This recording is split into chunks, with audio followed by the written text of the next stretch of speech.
Hello. Hi friends, welcome back to my ASMR channel. So today I have a huge book haul, and I mean huge. There's probably like 20, maybe more than 20 books here.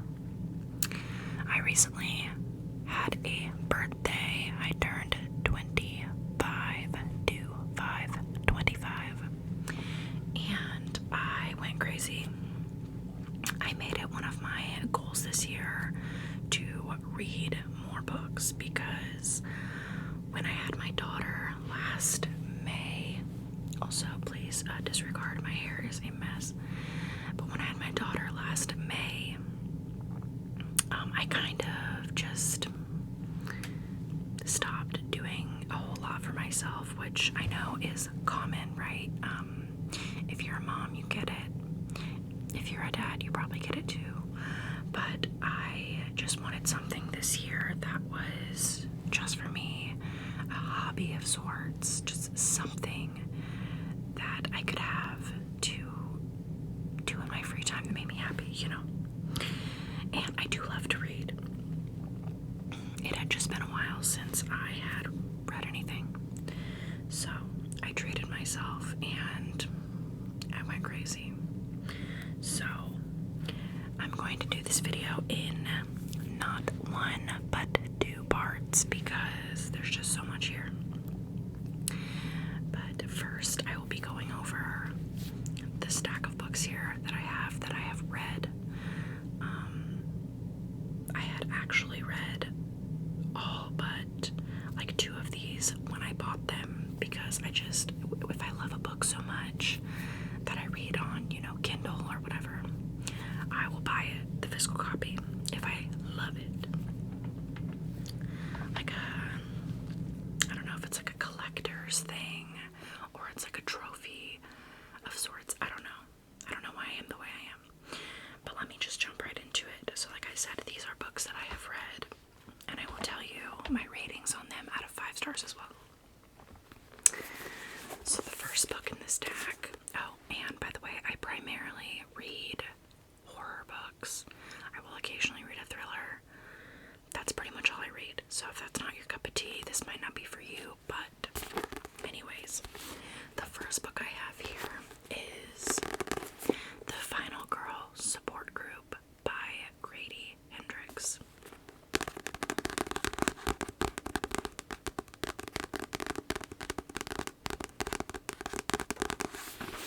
And I will read the backs of the books as well.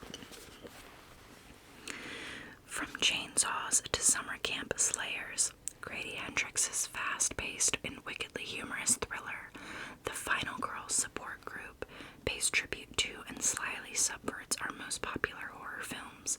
Movies like The Texas Chainsaw Massacre, A Nightmare on Elm Street, and Scream. Lynette Tarkington is a real-life final girl who survived a massacre. For more than a decade, she's been meeting with 5 other final girls and their therapist in a support group for those who endured the unthinkable, working to put their lives back together. Then one woman misses a meeting, and Lynette's worst fears are realized. Someone knows about the group and is determined to rip their lives apart again, piece by piece. But the thing about Final Girls is no matter how bad the odds, how dark the night, how sharp the knife, they will never, ever give up.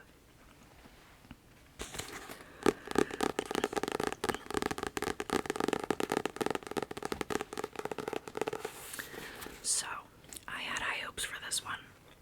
This was my first Grady Hendrix novel, and I know that his writing is not for everyone, or so I've heard.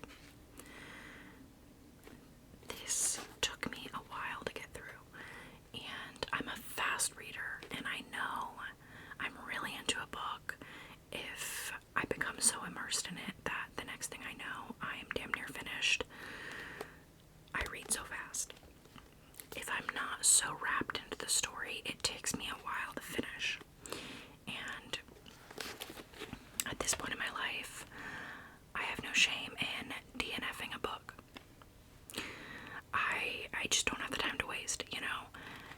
it's a physical book that I bought, maybe I'll put it down and come back to it later. But on Kindle, for instance, if I'm not liking a book and I give it a fair chance, I give it like half the book sometimes. If I'm still not roped into the story, I'm putting it down. Maybe I'll pick it back up later, but I don't have the time to waste, right? I'm a mother, so. This was slow for me. I felt like I was waiting for something to happen the whole time. I found the story a little bit hard to follow, and honestly, I was just kind of bored. I gotta be real. I was stuck on the last 100 pages for like 2 weeks, and that is so unlike me. I can read 100 pages in a half hour if I really want to. But I was just so bored. Like, really.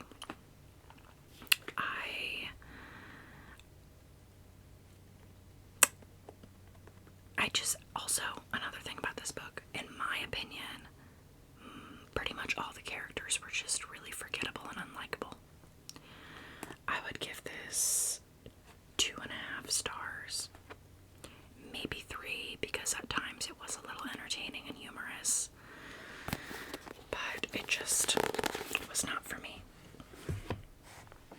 Next book.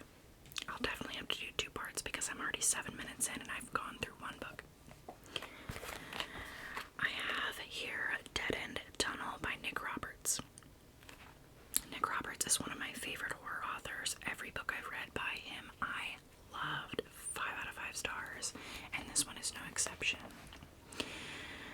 Maverick Hall has repressed the horrors he endured on his 13th birthday during the summer of 1999.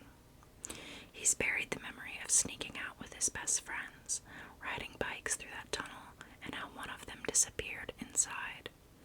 Now a sinister presence is calling him back home, back to a neighborhood riddled with mystery, deception, and death.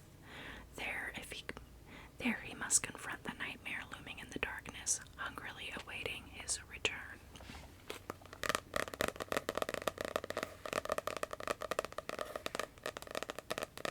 This is a little book. I ate it up. I read it in like a day. And I absolutely loved it. It was giving me Stranger Things / It vibes, 80s vibes a little bit. It was really good. I enjoyed it thoroughly. It was more of a creature feature type book if you're into that. But yeah, no complaints. Loved it. 5 out of 5 stars. Love Nick Roberts. Next, I have another Nick Roberts.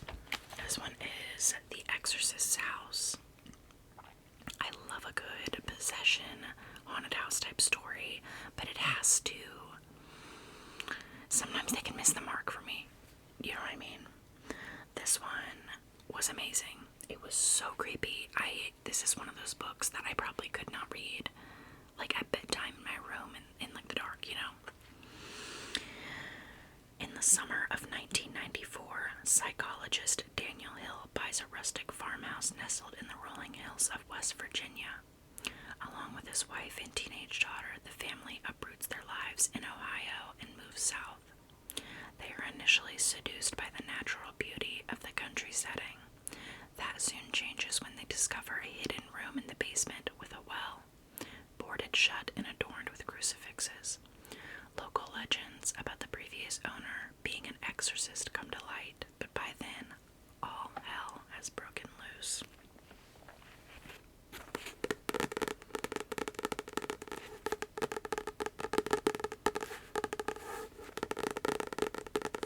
Like I said, I love this book. Nick Roberts has just such a way with words when it comes to horror. You feel like you're there. It almost reads like a movie.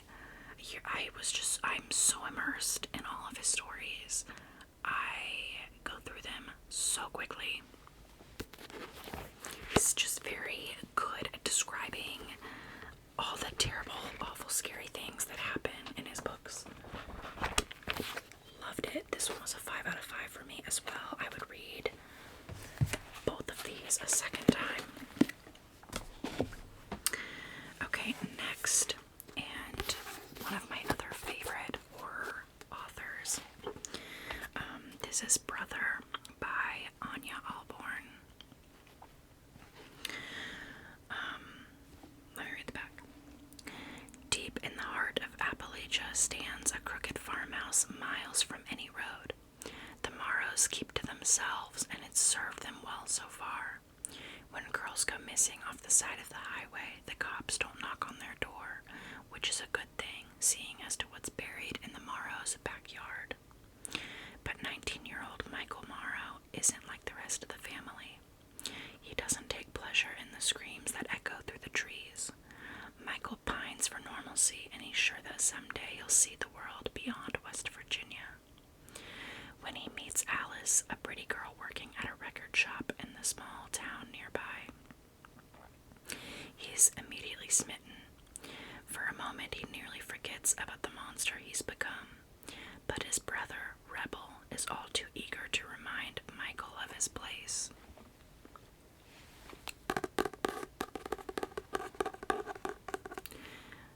This book had me sucked in from start to finish. It is one of the most devastating books I have ever read, I think, just because the main character in this book just leads such a tragic life from beginning to end. I mean, from the start of this book to the end of this book, you just feel terrible for the main character.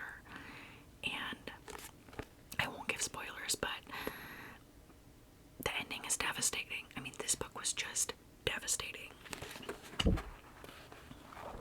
Like, when I finished it, I had to sit in silence for a few, because I was just like, wow, that was so shitty and devastating, but in a good way. I really enjoyed the story. I loved the book. 5 out of 5 stars. Most of the time when I purchase a book after reading it, it's gonna be like a 4 or 5 star book, so pretty much all of these will be. Here I have another Anya Alborn story, and honestly, this is probably my favorite Anya Alborn novel.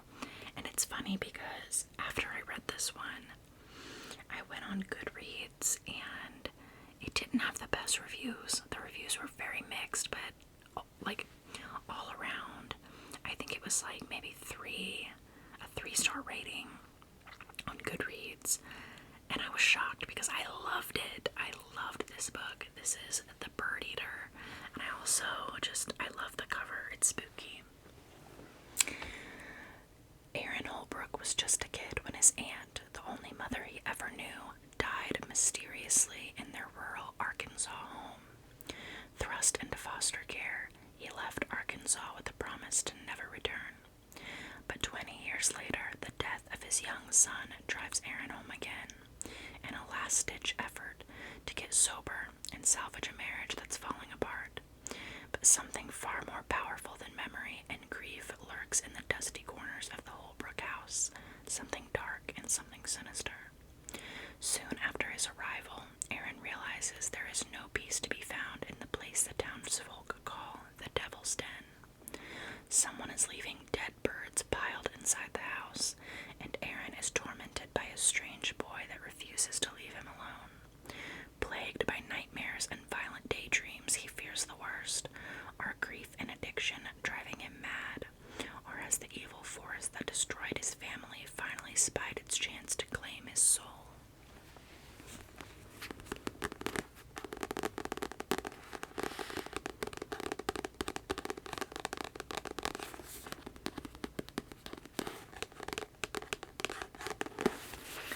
Wow, what a storyteller Anya Alborn is as well.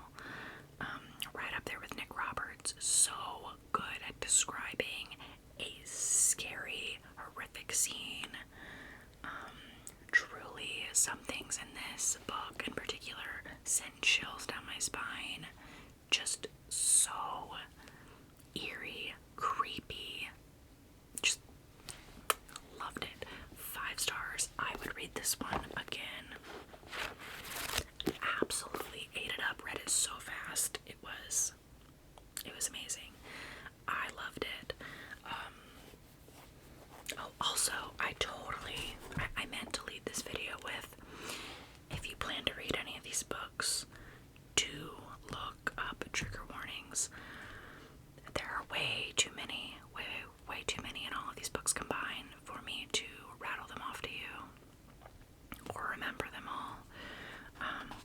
everybody's different.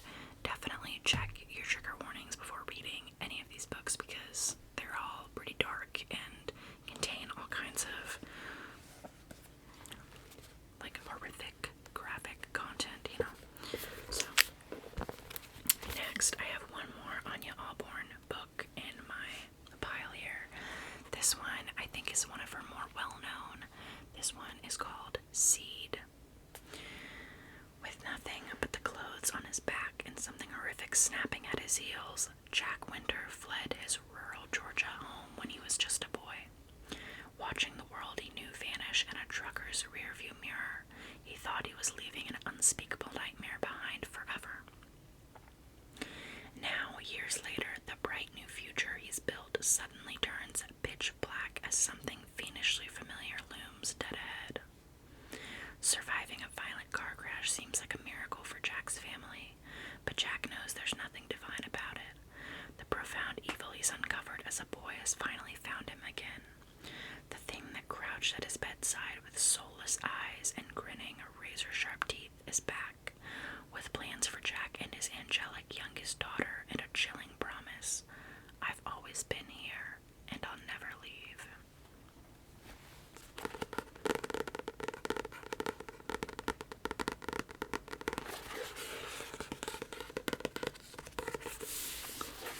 Loved this one. If you like a book with a creepy child aspect to it, you will like this book. I do tend to enjoy books with a creepy child. This book has a creepy child in it. This book has a creepy child in it. I think I have two more books here with a creepy child in it. Apparently that's just my thing. But this was so good from start to finish. I read it very quickly. Also another devastating ending though. Honestly, this one also had a devastating ending, as well as Brother. She writes a lot of devastating endings, actually. Now that I'm thinking about it, I just finished one of hers on Kindle a couple days ago called The Shuddering. Also, not a happy ending. So I guess know that a lot of Anya Alborn's novels do not have a happy ending, but that doesn't bother me. Okay, next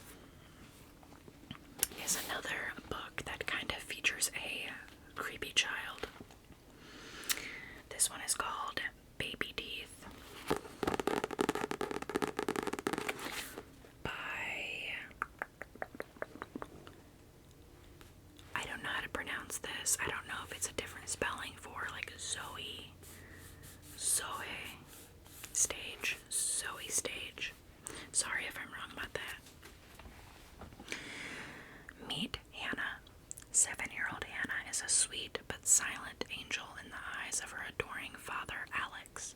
He's the only person who understands her, but her mother, Suzette, stands in her way, and she'll try any trick she can to get rid of her, ideally for good.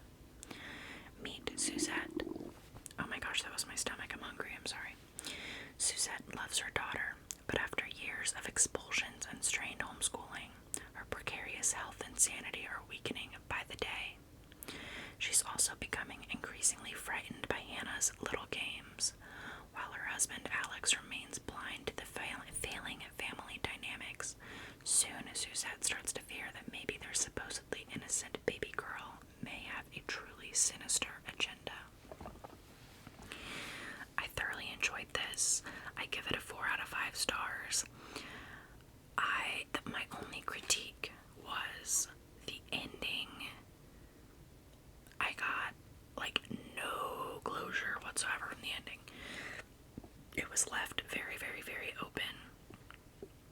And because of that, I felt like I needed more, right?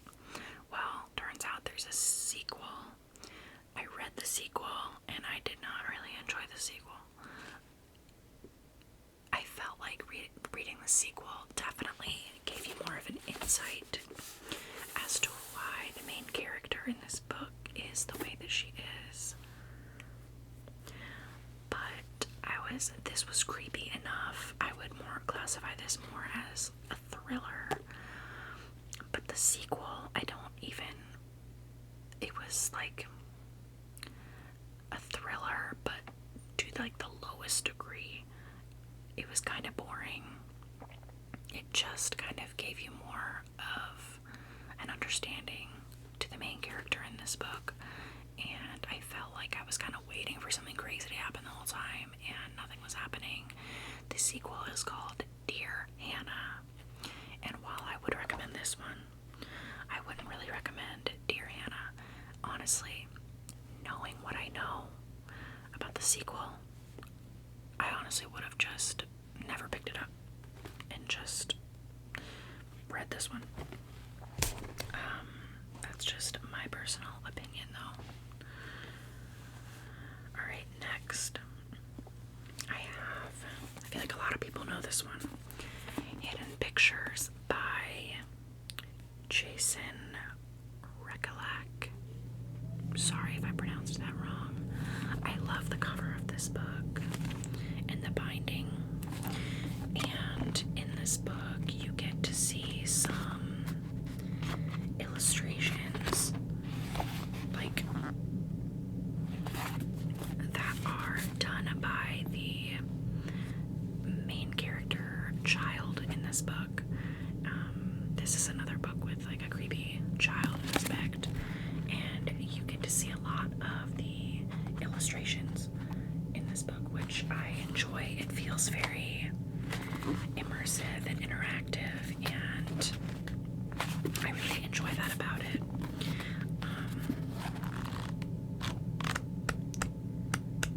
Yeah, I thoroughly enjoyed this one. I know the reviews on this are very hot and cold. Some people did not care for this book, and some people loved it.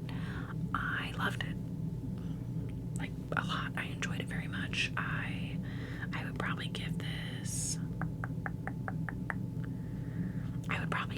4 out of 5 stars, because I don't always love a paranormal aspect in a book if I don't know it's coming. Do you know what I mean? For instance, you know the movie Longlegs that came out last year? I went into that thinking it was going to be a serial killer movie. You know, he was kind of giving Silence of the Lambs vibes. I was like, yes, love that, because that's my favorite types of movies, and horror are the more realistic types, you know, like shit that could really happen or whatever.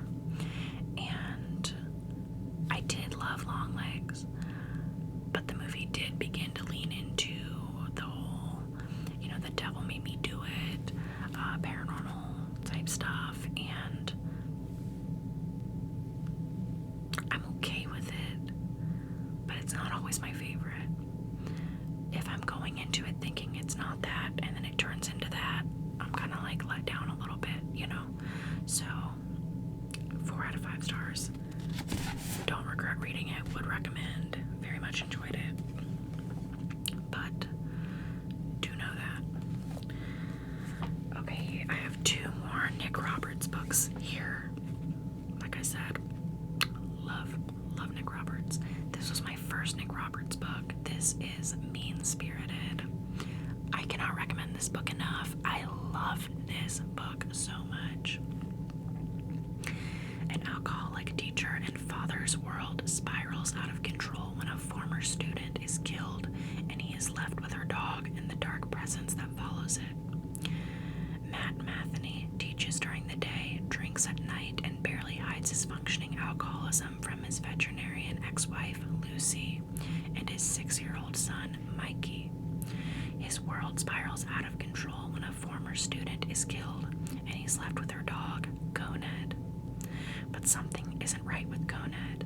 A dark presence follows him, and very soon people around him die. Matt realizes the only way to protect his son is to sober up and work with Lucy to expose the dog's mysterious past and face a secret so shocking and evil so relentless that it threatens to unleash hell on an entire town.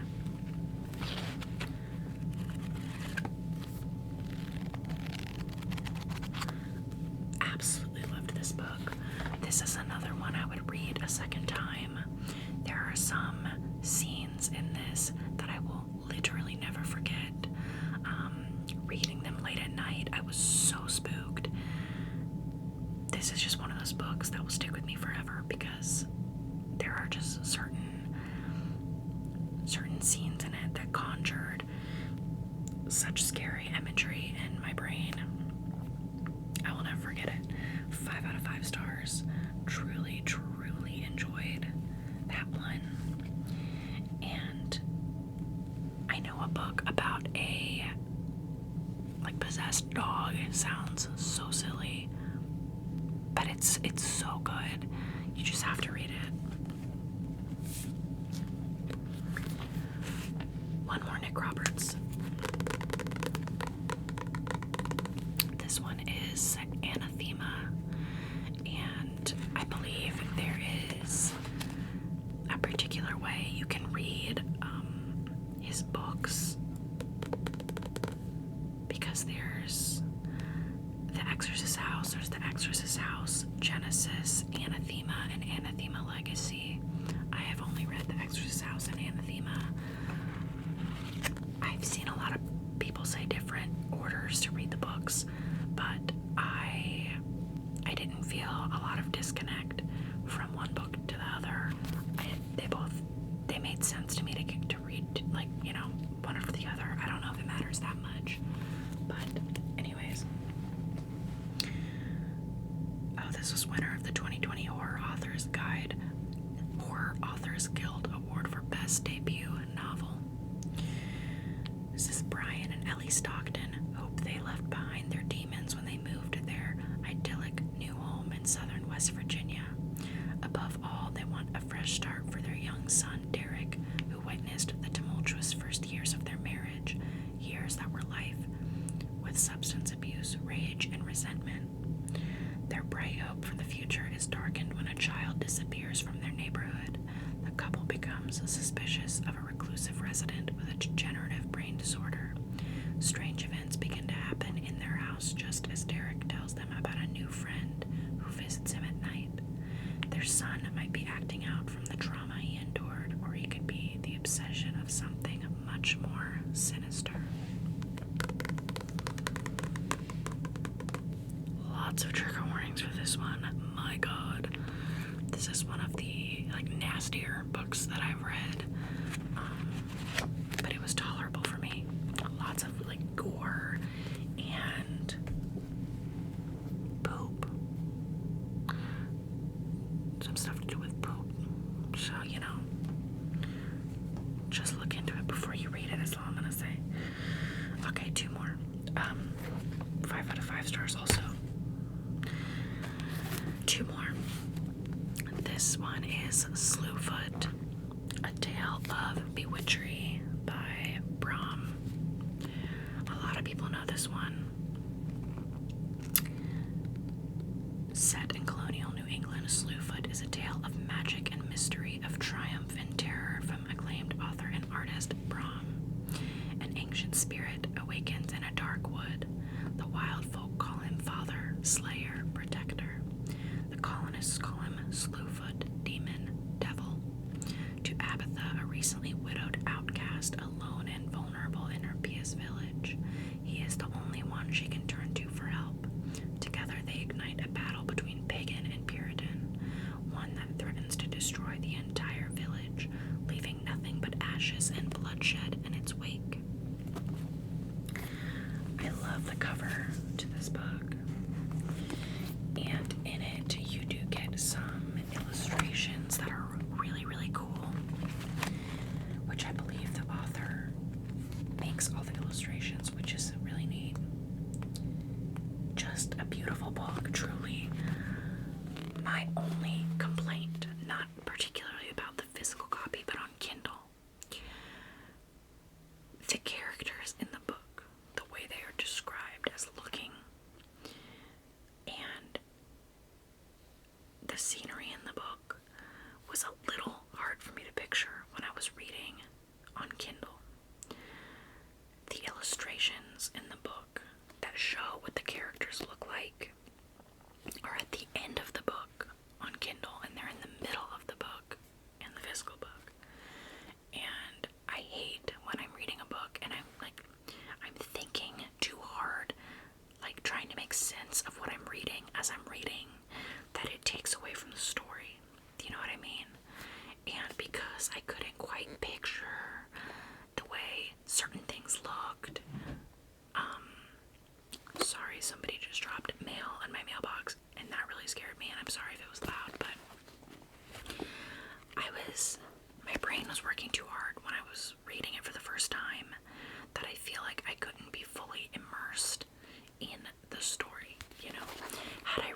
physical copy first, that would have probably been different because I would have gotten to see things my brain was trying to conjure up much earlier on, and I would have probably enjoyed the story a little more. And the end of the book is like, you know, like the climax. It's like it's got a really good ending.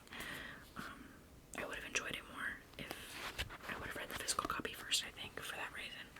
But I would still give this a 5 out of 5 stars because it was just truly like an amazing, just magical, beautiful story. It was so good.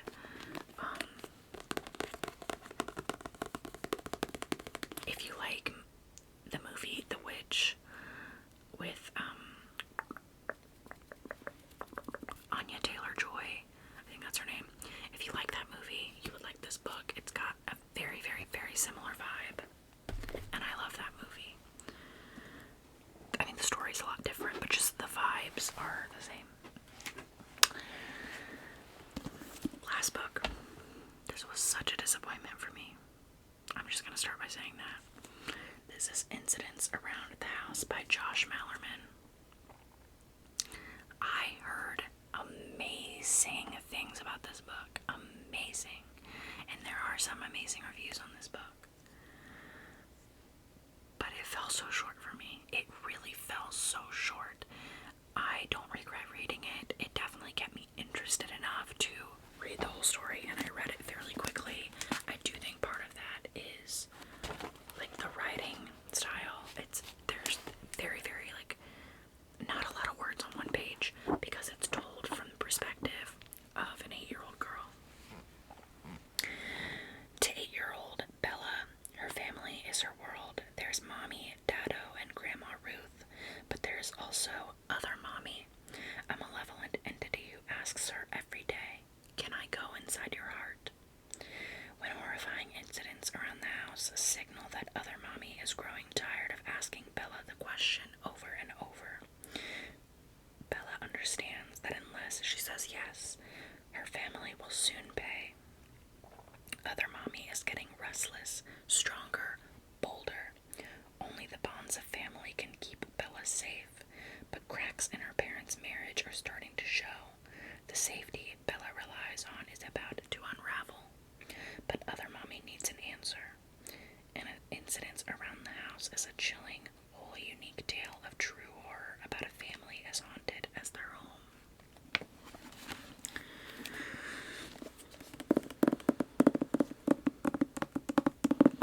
I just expected this to be so much creepier than it was, and I didn't love it. I didn't love the ending. Not a whole lot that was memorable in this story to me. A couple scenes were creepy, sure, but just I needed more. I was waiting for something crazy to happen. That's a common theme with me, I guess. When I'm reading a book and I feel like I'm just waiting for like something big to happen because it feels like it should, and it doesn't. It's like such a letdown, and the ending felt so short for me. It felt very rushed. Felt like no closure in the ending at all. Just not my favorite. I would give this 3 stars. Simply because I mean I did enjoy it. It just wasn't what I thought it was going to be, and I was extremely let down by it because it was so hyped up. Had I not went into it thinking it was gonna blow me out of the water, I'd probably give it a higher rating, but just really fell short for me, and I'm so disappointed. Okay, this video was long, and the other half will probably be just as long. So, I hope you all enjoyed this big book haul. Thank you so much for joining me today. Let me know in the comments if you've read any of these books, how you feel about them. Do you agree with me? Do you not? I would love to know. Love to talk about books.